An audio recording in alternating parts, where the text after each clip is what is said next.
নারী জাতি সত্যিই এক রহস্যময় সৃষ্টি। তাদের মন বোঝা সহজ নয়। কখনো তারা ভালোবাসার গভীরতা ডুবিয়ে দেয়, আবার কখনো অকারণে দূরে সরে যায়।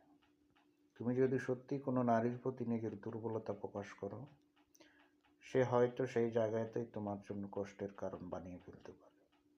তোমার অনুভূতিগুলো তখন তার কাছে ততটা মূল্য পায় না, বরং অবহেলাই যেন হয়ে ওঠে তার অভ্যাস।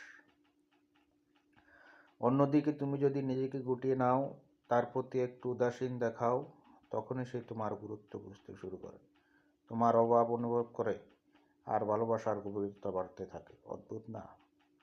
অনেক সময় দেখা যায় তারা ভুল মানুষটাকেই ভালোবেসে, আর যে মানুষরা সত্যি করে ভালোবাসতে জানে তাকে অবহেলায় দূরে ঠেলে দেয়। ভালোবাসা সম্পর্কে আরেকটা বিষয় খুব চোখে পড়ে, নিজের ভুলগুলো অনেক সময় তারা দেখতে চায় না, বরং দোষটা অন্যের কাঁধে চাপিয়ে দেয়, যেন স্বস্তি খোঁজে। তবুও ভালোবাসা সুন্দর যদি সেখানে বোঝাপড়া থাকে, সম্মান থাকে, আর একে অপরকে সত্যিকারের মূল্য দেওয়ার মানসিকতা থাকে।